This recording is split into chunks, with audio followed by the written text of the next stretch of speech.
I'm a 35-year-old guy and my wife, Anna, who is also 35, and I have been married for the past 5 years.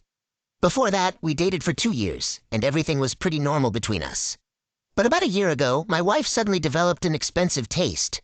To give you some background, I work as a sales manager, and my wife has a job in finance.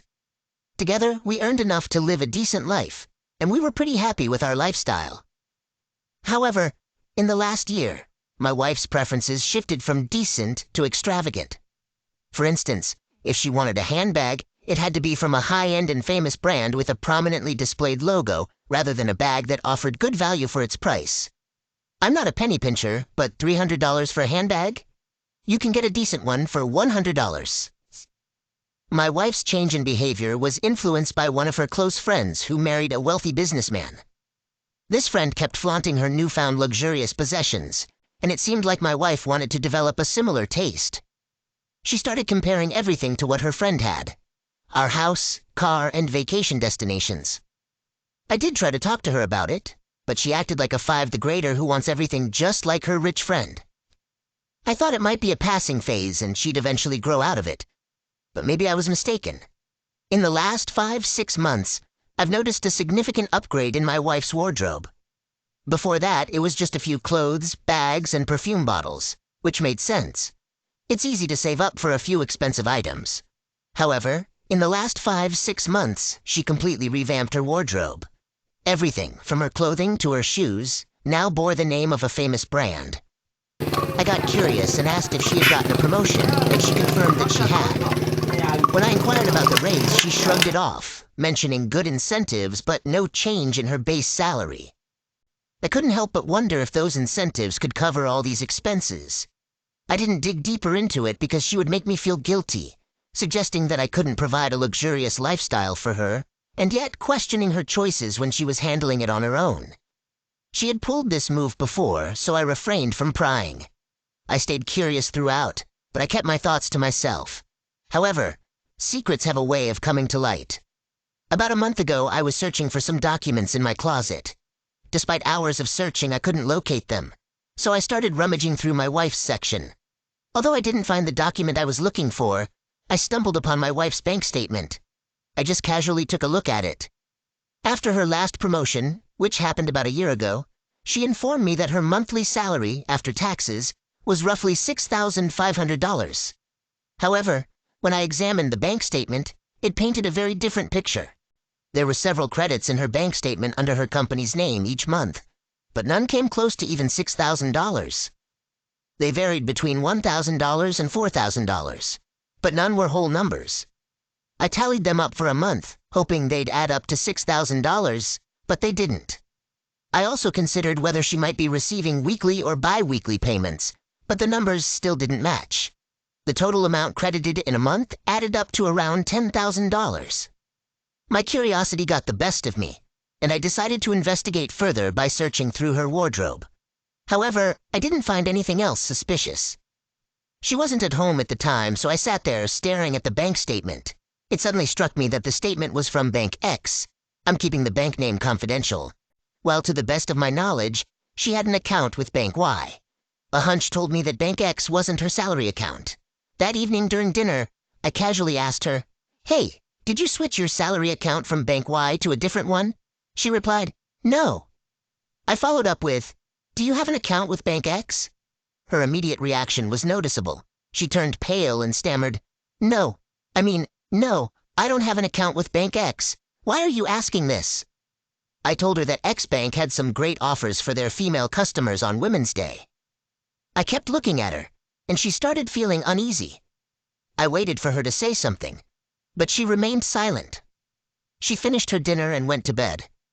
Part of me wanted to confront her right then, but I held back, giving her time to think.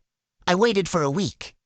At first, she seemed tense and alert for a couple of days, but as the week went on, she went back to her usual self, which frustrated me. It seemed like she was comfortable keeping me in the dark, whatever the reason. I couldn't hold back any longer, so I gave her the bank statement the following weekend and asked for an explanation. She panicked and asked how I found it. I told her the truth. She quickly changed the subject, blaming me for invading her privacy. I made it clear that I wouldn't be fooled by her mind games and pressed her for an explanation. She refused to answer, and we argued all day Saturday. It was almost evening when I threatened to expose the details to her company if she didn't explain the hidden bank account and mysterious credits. I took a shot in the dark, and it worked. She agreed to confess but made me promise not to involve her company. I agreed. She explained how she discovered a loophole in her company's financial process, allowing employees to embezzle funds if they were clever. At first, she hesitated to take advantage of it, but her desire for expensive things pushed her to do it. I was shocked. I never imagined my wife could be involved in fraud. I inquired how she managed to gather the courage to carry out such deceit. She explained that she had tested it once with a small amount, with a plan that if caught, she would resort to tears and claim it was just negligence.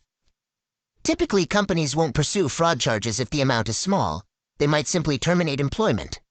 So, she took the risk. As the amount grew into the thousands, she decided to be cautious and changed her bank account as a precaution. I couldn't quite grasp this revelation. I didn't raise my voice. I simply stared at her in astonishment. I'm not a saint, but something about this didn't sit right. Perhaps because she had kept me in the dark. In a way, she had deceived me too. I asked her why she had concealed all of this from me. She said she believed I wouldn't have approved. I didn't respond. I wasn't angry either. To be honest, I didn't know how to react at that moment. I advised her to put an end to this scheme and leave the company before she got caught and her career was tarnished. She nodded. We both felt uneasy for the next few days, but we didn't communicate with each other. About a week later, I inquired if she had thought about leaving the organization. She replied that she was established there and had no intention of departing. She was confident she wouldn't get caught. With a stern expression, I cautioned her against repeating the fraud. It's been 2 weeks since that incident, and I'm still feeling uneasy. I believe I could move past it if Anna quits her job at the company. It would give me assurance that she's no longer involved in this mess.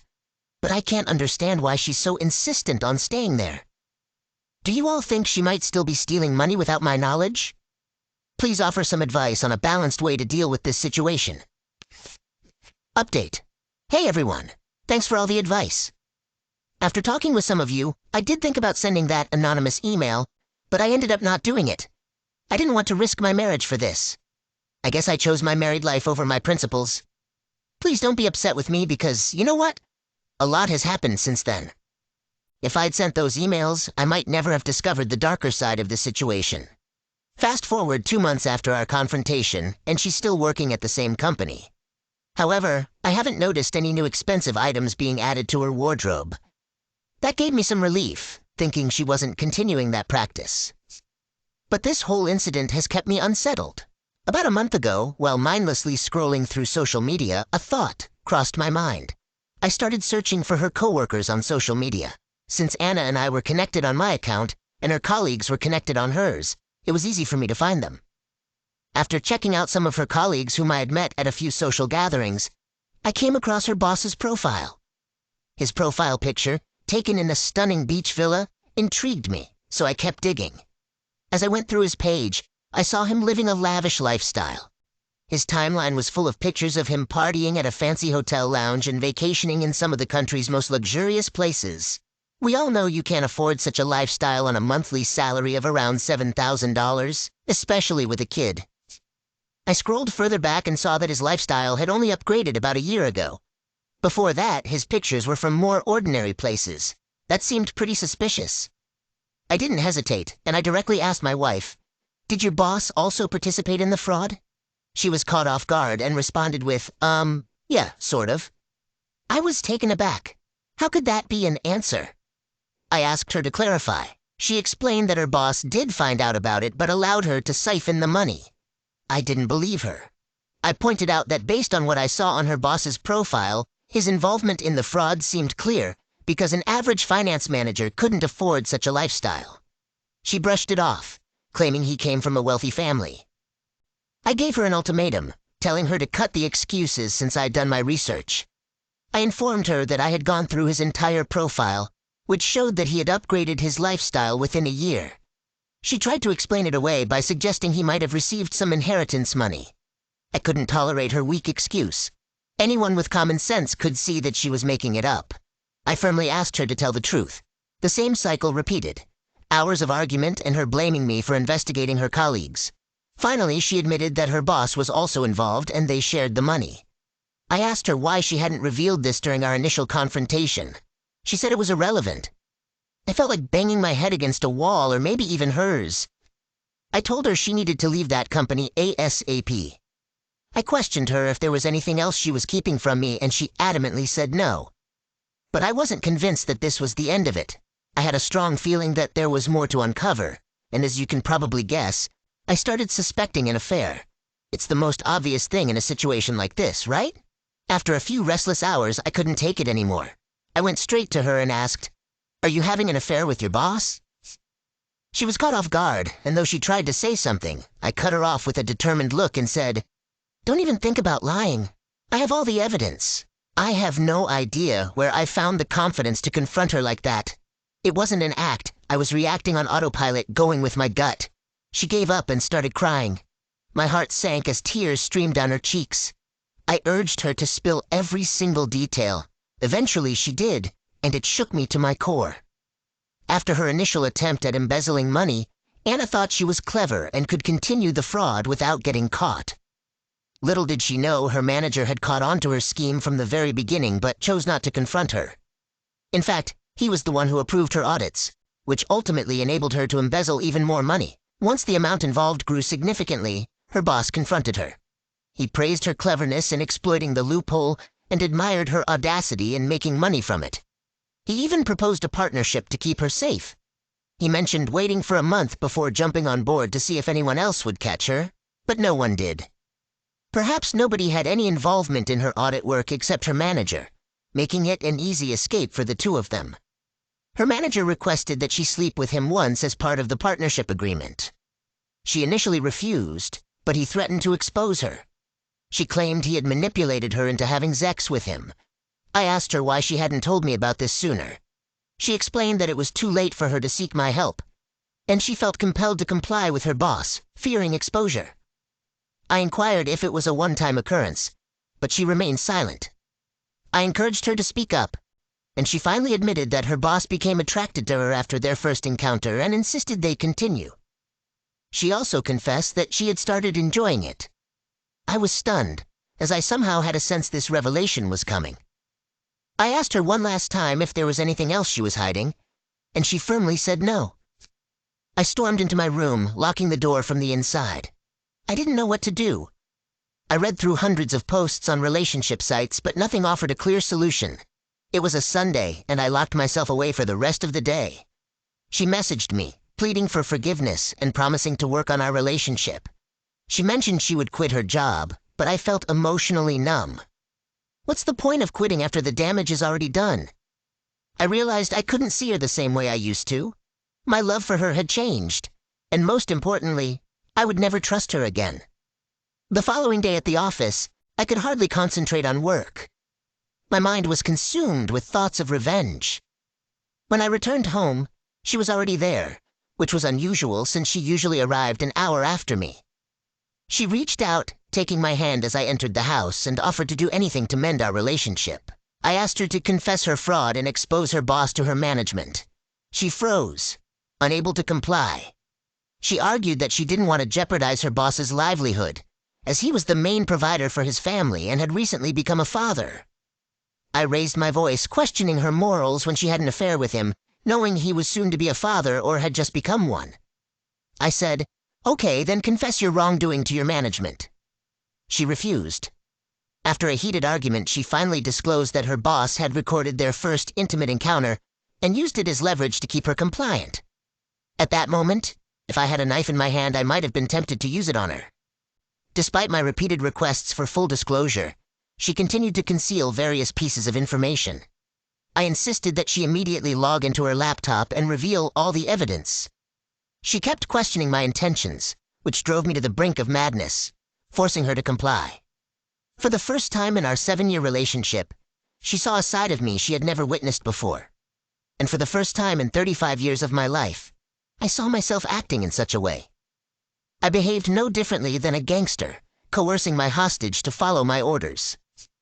She logged into her laptop and presented the evidence, which included a folder containing records of all the transactions made to her boss's account and hers.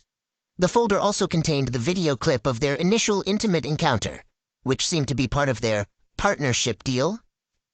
I snatched the laptop from her, inserted my USB drive, and transferred all the data, including that video. She tried to grab it back, but I firmly held onto it and warned her that if she didn't cooperate, our marriage would end that very day. She eventually gave up, spending the rest of the evening sobbing and pleading. I downed an entire bottle of rum along with a few beer cans and eventually passed out. It left me feeling sick and disgusted. The following day at work was just like Monday. I spent the day deep in thought, contemplating my next move. I was determined to seek revenge. I went to her company's website and located the email addresses of relevant individuals. In addition to the general contact details, I found the email addresses of the HR department and the director. So what did I do next? I sat for the next 2 hours, composing a message similar to this one, attaching all the evidence I had taken from her the previous day.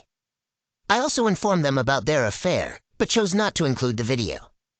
After composing the email, I stared at the send button for hours before finally closing my eyes and pressing it. I had added her boss's wife to my social media account on the day I had stalked the manager. I sent her a few snippets of the video, along with details about my identity and what I had discovered. She promptly read all the messages and tried to call me, but I was at the office and didn't answer. She pleaded with me not to expose her husband to the company's management, as it would jeopardize his job. Given that he was the sole provider for their family and they had an infant, I shouldn't destroy his career. However, I had already sent the email. I chose not to engage further with the lady to prevent myself from succumbing to a guilt trip. When I returned home, Anna handed me a copy of her resignation letter, indicating that she had voluntarily left her job. She also mentioned that she had severed all ties with her colleagues and had blocked her boss on all communication platforms. She had worked out an arrangement with HR to compensate for her notice period instead of serving it. I responded with a sneer and didn't say a word about my own actions.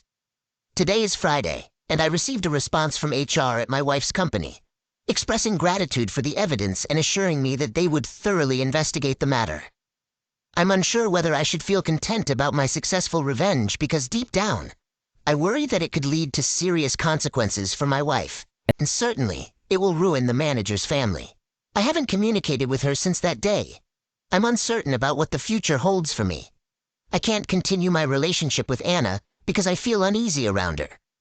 I'm considering seeking therapy to help clear my mind. Although I may have exacted my revenge, I remain deeply distressed. Update 2.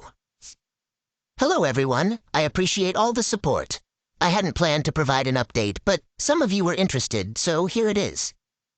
A week later, following the response from HR, my wife received a call from her company, asking her to come to the office for an audit inquiry. She initially declined, but was threatened with a legal order if she didn't comply. The manager was suspended during the ongoing investigation. So my wife's resignation and my email seemed to coincide, leading the company to believe that she had anonymously sent them the evidence before resigning. Her resignation process raised suspicions as she abruptly left without serving the notice period. When questioned, she confessed everything to them, although she cleverly framed it as her moral obligation to email the evidence. In short, the company didn't reward her for whistleblowing but rather blacklisted her, which spells doom for her career. The manager was found guilty of allowing her to continue and partnering with her despite catching her in the act right from the beginning. You know how strict HR policies can be. During this phase, I received a text from the manager's wife, who blamed Anna and me for wrecking her family. I sighed and blocked her, not wanting to deal with more drama. Anna made efforts to mend our shattered marriage, but I couldn't bring myself to accept her. Her presence repulsed me, her voice grated on my nerves, and I longed to be free of her. It wasn't just one affair. Anna had engaged in multiple layers of deceit. There were several points where she could have stopped and come clean, but she didn't. To make matters worse, she continued to hide information even during our confrontations. It took multiple therapy sessions to uncover the full extent of her betrayal. A month ago, I informed her of my decision to divorce her. She begged for a second chance, but I declined. She mentioned that this would ruin her, as she wouldn't find another decent job due to her company blacklisting her, which would show up in her background checks. I paid little attention to her accusations, Right now, my focus is on myself, and ending the marriage seems like the only way forward. The reality hit her when the divorce papers arrived. I proposed an uncontested divorce, or I would use the evidence in court to support my case. She agreed and left the house. I felt empty, but it was necessary for my healing process. I don't want to be trapped in this for the rest of my life. I'm continuing with therapy. Any advice on the healing process would be appreciated. Thanks a lot. My name is Oliver, and this is a story I never expected to share. My wife, Lisa, and I were what many people would consider the ideal couple. After 7 years of marriage, our lives were filled with love, laughter, and exciting plans. We resided in a charming suburban home, and everything appeared to be going well. The only change occurred when Lisa decided to join a local gym in her pursuit of a healthier, more active lifestyle. I was fully supportive of her decision, hoping it would bring positive transformations to our lives. During the initial few months, everything seemed wonderful. Lisa appeared happier and more energetic, and I felt proud of her accomplishments at the gym. Our evenings were filled with discussions about her newfound friendships and what she was learning in her fitness classes. However, with that passage of time, I began to notice subtle changes that I couldn't initially pinpoint. She started devoting more time to the gym, citing additional classes or special training sessions. Her workout attire became more stylish, and she began paying greater attention to her appearance before leaving the house. Occasionally, she mentioned dinners with her gym friends after workouts, and even though I trusted her, an unsettling feeling began to take hold in my chest. I attempted to convince myself that it was just my own jealousy or insecurity at play. Lisa never did anything to make me suspicious, but as time went on, I couldn't ignore those early warning signs anymore. She'd be on the phone for ages, sometimes laughing at texts she wouldn't share with me. When I asked about her day, she'd dodge the questions and give me vague answers. Our closeness started fading away, and I started feeling like a stranger in my own house. The way she looked at me, her changed routines, and those long phone chats with people I'd never met started getting to me. My trust in Lisa started cracking, and I couldn't shake this urge to figure out what was going on. I trusted her, but something deep down told me I had to do something. With doubt creeping in, I began paying close attention to details. That different perfume on her neck, the new glint in her eyes, that smile that seemed like it had a secret. I analyzed every little thing about her. I decided I had to learn more about these gym buddies. I tried to play it cool when I asked questions, but Lisa was slippery. One name kept coming up, Tom, a guy she claimed was just a friend. But why did her face light up like a Christmas tree whenever she talked about him? My suspicions turned into a full-blown obsession. I spent countless nights tossing and turning, replaying every conversation and glance they shared in my mind. The puzzle pieces started clicking together, but it was so unbelievable. I couldn't resist snooping through her phone when she wasn't looking, hoping to find some answers. Every harmless message I read was a relief, but the unease never left me. My actions made me feel like a tiny, nosy intruder, but I couldn't help myself. The need for the truth was like a blazing fire inside me. I decided to tail Lisa one evening when she had dinner plans with her gym pals. I parked at a safe distance and watched her stroll into a restaurant. She looked drop-dead gorgeous, dressed in a way she hadn't in months with me. Tom was there, all smiles as he greeted her. I watched them for hours, witnessing their laughter, the gentle touches, and those meaningful looks that screamed more than just friendship. It felt like the ground was crumbling beneath me. My suspicions had turned into reality, but it still wasn't concrete enough. The pain was overwhelming, but my determination to uncover the whole truth was unshakable. The investigation was just getting started, and what I was about to uncover would be a roller coaster of pain and surprises. The breakthrough didn't happen all at once. It unfolded gradually, like a slow, agonizing symphony that grew louder with each passing note. My determination to uncover the truth led me down a path of increasing agony. To kick things off, I hired a private investigator laying out my situation and suspicions. He gave me that knowing look, familiar with cases like mine, and promised discretion and professionalism. The following weeks were pure torment. Every update from the detective drove a dagger deeper into my heart. Photos of Lisa and Tom popping up in various places, secrets shared, messages filled with words that went beyond mere friendship. I found myself lost somewhere between reality and imagination, replaying in my mind the moments they'd shared. The pain was nearly physical, like a blade slicing through me, and my love for Lisa was being overshadowed by the betrayal. Then, the detective got an audio recording of a conversation between them where they openly discussed their relationship and professed their love for each other. Hearing her sweet and familiar voice utter those words to another man was the final blow.